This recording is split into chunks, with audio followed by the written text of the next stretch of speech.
धरा, मम्मी गुजर गई, मैं निकल रही हूँ अभी। सुबकते हुए बुआ जी ने बताया। मैं उनसे एक शब्द भी नहीं बोल पाई। बोली कहाँ पति, सुनकर जैसे यकीन ही नहीं आया। और जब तक यकीन हुआ फ़ोन कट चुका था। इतना भी नहीं पूछ पाई कि अब कैसे और कब हुआ। वे मानो या ना मानो, पर यह सच है कि जितना हम बुआ के प्यार को तरसे हैं, उतनी ही हमारी कमी बुआ ने भी महसूस की होगी। हमारे संबंधों में लक्ष्मण रेखाएं मम्मी पापा ने खींच दी। इसमें हम दोनों बहनों कहाँ दोषी हैं। कहते हैं कि माँ बाप के कर्मों की सज़ा उनके बच्चों को भोगनी पड़ती है, सो भोग रहे हैं। कारण चाहे कुछ भी हो। कितना सामान बुआ जी हम दोनों बहनों के लिए लेकर आती थी। बुआ जी की कोई बेटी नहीं थी, हमारा कोई भाई नहीं था। पापा के लिए भी तो सब कुछ बुआ थी, बुआ ही थी। अतः अकेली बुआ जी हर रक्षाबंधन पर दौड़ी चली आती। उमंग भैया और नयन भैया हमसे राखी बंधवाते और राखी बंधाई में भैया हमें सुंदर ड्रेस देते, साथ में होती मैचिंग क्लिप, रुमाल, चूड़ियाँ, टॉफ़ी, चॉकलेट। हम बुआ जी के आगे पीछे बुआ जी के साथ घूमते रहते। बाजार ले जाती बुआ, हमें आइसक्रीम खिलाती, कोक पिलाती, ढोरों सामान सिलाती। जब हम घर घुसते तो दादी माँ बुआ जी को डांटती, इतना खर्च करने की क्या ज़रूरत है, इन दोनों के पास इतना सामान है, खिलौने हैं, पर इनका मन नहीं भरता। बुआ जी हंसकर कहती, मम्मी अब घर में शैतानी करने के लिए यही दो बच्चियां हैं, घर कैसा गुलजार रहता है। ये हमारा बुआ भतीजी का मामला है, कोई बीच में नहीं बोलेगा। थोड़े बड़े हुए तो मुट्ठी में बंद सितारे बिखर गए। बुआ जी को बुलाना तो दूर, पापा जी ने उनका नाम तक लेने पर पाबंदी लगा थी। बुआ जी आती, भैया आते तो हम चोरी चोरी उनसे मिलते। वह प्यार करती तो उनकी आंखें नम हो जाती। पापा मम्मी ने कभी बुआ जी को अपने घर नहीं बुलाया, भैया से भी नहीं बोले। जबकि बुआ जी हम पर अपनी जान छिड़कती थी। राखियाँ खुल गई, रिश्ते बेमनी हो गए। कैसे इंतज़ार करूं कि कभी बुआ जी बुलाएंगी और कहेंगी, धरा और तन्या तुम अपनी बुआ को कैसे भूल गई, कभी अपनी बुआ के घर भी आओ ना। कैसे कहती बुआ जी, उनके आगे रिश्तों का एक ऐसा जंगल उगाया था और उसके पार बुआ जी आ नहीं सकती थी। जाने ऐसे कितने जंगल रिश्तों के बीच उगाए जो वक्त बेवक्त खरोच कर लहू लुहान करते रहे। बुआ जी ने एक फ़ोन से कितना कुछ सोच गई। मैं अतीत से बाहर आकर तान्या को मैंने फ़ौरन फ़ोन मिलाया तो वह बोली, दीदी फ़िलहाल मैं नहीं आ पाऊँगी, बैंगलोर से वहाँ पहुँचने में 2 दिन तो लग ही जाएंगे। फ़्लाइट का भी कोई भरोसा नहीं, टिकट मिले ना मिले। फिर ईशान भी यहाँ नहीं है, मैं 13 पर पहुँचूँगी। प्लीज़ आप निकल जाइए। फिर थोड़ा रुक कर पूछने लगी, दीदी आपको खबर किसने दी, कैसे हुआ ये सब। पूछते पूछते रो दी तानी। तानी मुझे कुछ भी पता नहीं, बस बुआ जी का फ़ोन आया था। कितना प्यार करती थी हमें दादी। तानी, क्या मेरा जाना मम्मी पापा को अच्छा लगेगा? क्या मम्मी पापा भी उन्हें अंतिम प्रणाम करेंगे? नहीं दीदी, यह समय रिश्तों को तोड़ने का नहीं है। मम्मी पापा अपने रिश्ते आप जाने, हमें तो अपनी दादी के करीब उनके अंतिम क्षणों में जाना चाहिए। मैंने हर्ष के ऑफिस में फ़ोन मिलाया, उन्हें भी इस दुखद समाचार से अवगत कराया। तुम तैयार रहना धरा, मैं 15 मिनट में पहुंच रहा हूँ। फ़ोन रख मैंने अलमारी खोली और तैयार होने के लिए साड़ी निकालने लगी। तभी दादी की दी हुई कांजीवरम की साड़ी पर नज़र पड़ी। मैंने साड़ी छुई तो लगा दादी को छू रही हूँ। उनका प्यार मुझे सहला गया। दादी की दी हुई एक एक चीज़ पर मैं हाथ फिरा कर देखने लगी। इतना प्यार इन चीज़ों पर इससे पहले मुझे कभी नहीं आया था। आंखें बहे जा रही थी। दादी की दी हुई सोने की चैन, अंगूठी, टॉप्स को देने का उनका ढंग याद आ गया। लौटते समय दादी चुपचाप मुट्ठी में थमा देती। उनके देने का यही ढंग रहा है, अपना मुट्ठी भरकर प्यार में ही दिया करती थी। हर्ष को भी जब कुछ ना कुछ मुट्ठी में थमा देती थी। एक दो बार हर्ष ने मना करना चाहा तो बोली, हर्ष बेटा इतना भी अधिकार तुम मुझे नहीं देना चाहते? तुम्हें कुछ देकर मुझे सुकून मिलता है। और इतना कहते कहते उनकी आंखें भर आई और तभी से हर्ष दादी से मिले रुपयों का एक छोटा सा फूल बनाकर रख देते। और मुझे भी सख्त हिदायत दी थी कि मैं भी दादी से मिले रुपए खर्च ना करूं। मुझे नहीं पता था मम्मी पापा का झगड़ा दादी दादा से किस बात पर हुआ, बस धुंधली सी याद है। उस समय मैं 6 साल की थी।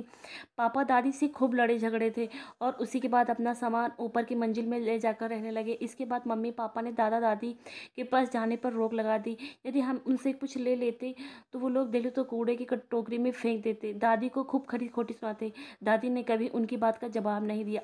जब पापा कहीं चले जाते और मम्मी आराम करने लगती तो मैं और तानी चुपके से नीचे उतर जाती। दादी हमें कलेजे से लगा लेती और हमारे खाने के लिए मनपसंद चीज़ें देती। बाज़ार जाती तो हमारे लिए पेस्ट्री अवश्य लाती, जिसे पापा मम्मी की नज़र से बचाकर स्कूल जाते समय हमें थमा देती। मम्मी पापा से शिकायत करती, पापा चाँटे लगाते और कान पकड़कर प्रॉमिस लेते कि अब नीचे नहीं जाएँगे, और हम डर कर प्रॉमिस कर लेते। लेकिन उनकी आँख से निकलते ही मैं और तानी आँखें में आँखें इशारा करके नीचे खेलने का बहाना करके दादी के पास पहुँच जाते। दादी हमें खूब प्यार करती, समझाती, अच्छे बच्चे मम्मी पापा का कहना मानते। तानी गुस्से से कहती, वह आपके पास नहीं आने देते तो हम यहाँ ज़रूर आएंगे। क्या आप हमारे दादी दादा नहीं है? क्या आपके बच्चे आपकी बात मानते हैं जो हम माने? दादी के पास इस सवाल का कोई उत्तर नहीं होता। दादी के एक तरफ वह लेटती तो दूसरी तरफ मैं लेटती। वह रोज़ हमें नई कहानियाँ सुनाती, स्कूल की बातें सुनाती, जब पापा छोटे थे तब की ढेर सारी बातें बताती। हमें बड़ा आनंद आता। दादाजी की जेब की तलाशी में कभी चिंगम, कभी जेली और कभी टॉफ़ी मिल जाती, क्योंकि दादाजी जानते थे बच्चों को जेबों की तलाशी लेनी है और उन्हें निराश नहीं होने देना। उनके मतलब का कुछ तो मिलना चाहिए। दादी झगड़ती हुई दादाजी से कहती, तुमने टॉफ़ी और चॉकलेट खिला खिला कर इनकी आदतें ख़राब कर दी है। ये तानी तो सारा दिन चीज़ ही मांगती रहती है, देखते नहीं बच्चों के सारे दांत खराब हो रहे हैं। दादाजी चुपचाप सुनते और मुस्कुराते रहते। तानी दादी की नकल करती हुई घुटनों पर हाथ रखकर उनकी तरह कराहती, कभी पलंग पर चढ़कर बिस्तर गंदा करती। तानी, तू कहना नहीं मानेगी, मैं तेरी मैडम से शिकायत करूंगी। दादी झिड़कती हुई कहती, मैडम मुझे कुछ नहीं कहेंगी क्योंकि मुझे बहुत प्यार करती। तानी कहती जाती और दादी को चिढ़ाती रहती। दादी उसे पकड़ लेती और गाल चूम कर कहती, प्यार तो तुझे मैं भी बहुत करती हूँ। सर्दियों के दिनों में दादी हमारी जेबों में बादाम, काजू, पिस्ता, रेवड़ी, मूंगफली कुछ भी भर देती। स्कूल बस में हम दोनों बहनें खुद खाती और अपने दोस्तों को खिलाती।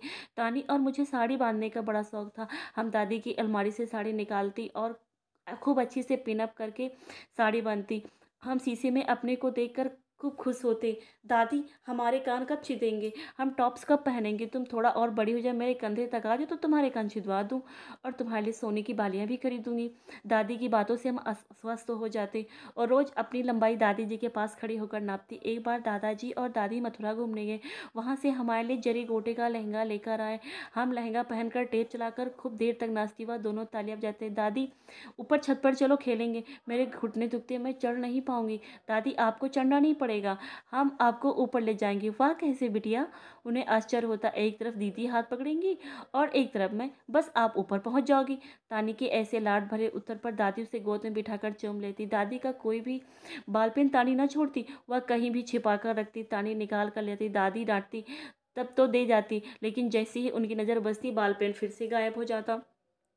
वह अपने बाल पेन के साथ हमारे भी खरीद के लाती थी, पर दादी के हाथ में जो कलम होती हमें वही अच्छी लगती। हम उन दोनों के साथ कैरम व लूडो खेलते, खूब चीटिंग करती। दादी देख लेती और कहती, चीटिंग करोगी तो नहीं खेलूंगी। हम कान पकड़कर सॉरी बोलती। दादी जी इतनी अच्छी दादाजी इतनी अच्छी तरह से स्ट्रोक मारते कि एक साथ चार चार गोटियां निकालते। हाय दादाजी, इस बार भी आप ही जीतेंगे, माथे पर हाथ मारकर मैं कहती। तभी तान्या दादाजी की गोटी उठाकर खाने में डाल देती। चीटिंग चीटिंग, दादी कहती। दादी, आपके घुटने दबाऊं? देखो दर्द अभी कैसे भागता है। तानी अपने छोटे छोटे हाथों से उनके घुटने सहलाती। अरे बिटिया, तूने तो सचमुच मेरा दर्द भगा दिया। तानी की आंखें चमक उठती। मैं कहती ना थी आपको ठीक कर दूंगी, अब आप काम मत करना, मैं आपका सारा काम कर दूंगी। और तानी झाड़न उठाकर कुर्सी में साफ करने लगती। दादी, आपके लिए चाय बनाऊं? पूछते पूछते तानी रसोई में पहुंच जाती। लाइटर उठाकर गैस जलाने की कोशिश करती।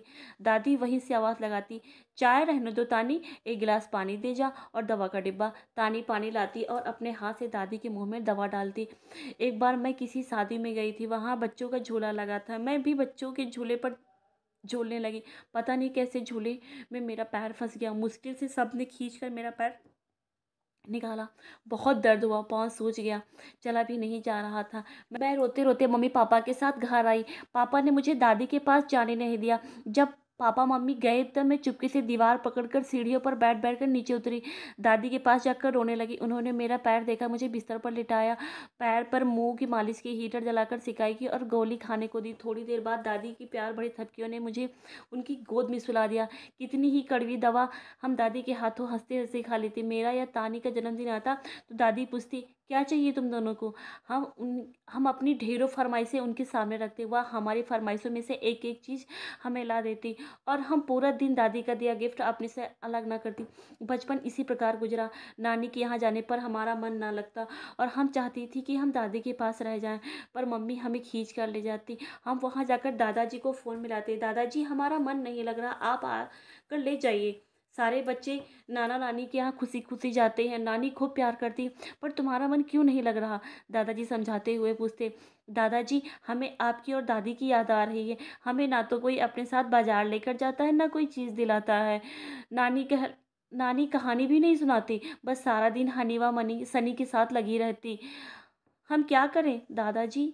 दादाजी रास्ता सुझाते, बेटा धरा और तानी सुनो, तुम अपने पापा को फ़ौरन फ़ोन लगाओ और उनसे कहो कि हम आपको बहुत मिस कर रहे हैं, आप आकर ले जाओ। दादाजी की यह तरकीब काम कर जाती। हम रो रो कर पापा से ले जाने के लिए कहते, और अगले दिन पापा हमें ले आते। हम दोनों लौट कर दादा दादी से ऐसे लिपट जाते जैसे कब के बिछुड़े हों।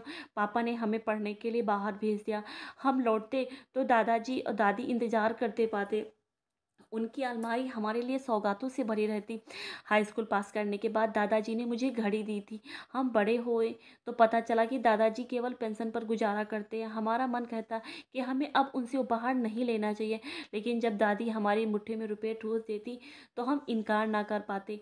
हॉस्टल जाते समय लड्डू मठरी के डब्बे साथ रखना दादी कभी ना भूलती। दोनों बहनों का कर्ण छेदन एक साथ हुआ तो दादी ने छोटे छोटे कर्णफूल अपने हाथ से हमारे कानों में पहनाए, और जब मेरी शादी पक्की हुई तो दादी हर्ष को देखने के लिए कितना तड़पी। जब नहीं रहा गया तो मुझे बुलाकर बोली, धारा बेटा अब ना दूल्हा मुझे नहीं दिखाएगी। अभी दिखाती हूँ दादी, कहकर एक छलांग में ऊपर पहुंचकर हर्ष की फ़ोटो अलमारी से निकालकर दादी की हथेली पर रख दिया था। दादी कभी मुझे तो कभी फ़ोटो को देखती, जैसे ये दोनों का मिलान कर रही होती। फिर बोली, हर्ष बहुत सुंदर है, बिल्कुल तेरे अनुरूप, दोनों में खूब निभेगी। मैंने हर्ष को मोबाइल मिलाया और बोली, हर्ष दादी तुमसे मिलना चाहती हैं, शाम तक पहुँचो। शाम को हर्ष दादी के पैर छू रहा था। मेरी शादी मैरिज होम में हुई। शादी में पापा ने दादा दादी को बुलाया नहीं तो वो गए भी नहीं। विवाह के बाद मैं अड़ गई कि मेरी विदाई घर से ही होगी। विवश होकर मेरी बात उन्हें रखनी पड़ी। मुझे तो अपने दादा और दादी का आशीर्वाद लेना था, दुल्हन वेश में उन्हें अपनी धारा को देखना था। उनसे किया वादा कैसे टालती? मेरी विदाई के समय दादाजी और दादी उसी प्रकार बाहरी दरवाजे पर खड़े थे जैसे स्कूल जाते समय खड़े रहते थे। मैं दौड़कर दादी से लिपट गई, दादाजी के पाँव छूने झुकी तो उन्होंने बीच में ही रोककर गले लगा दिया। दादी ने सोने का हार मेरी मुट्ठी में थमा दिया और सोने की गिन्नी हर्ष की मुट्ठी में।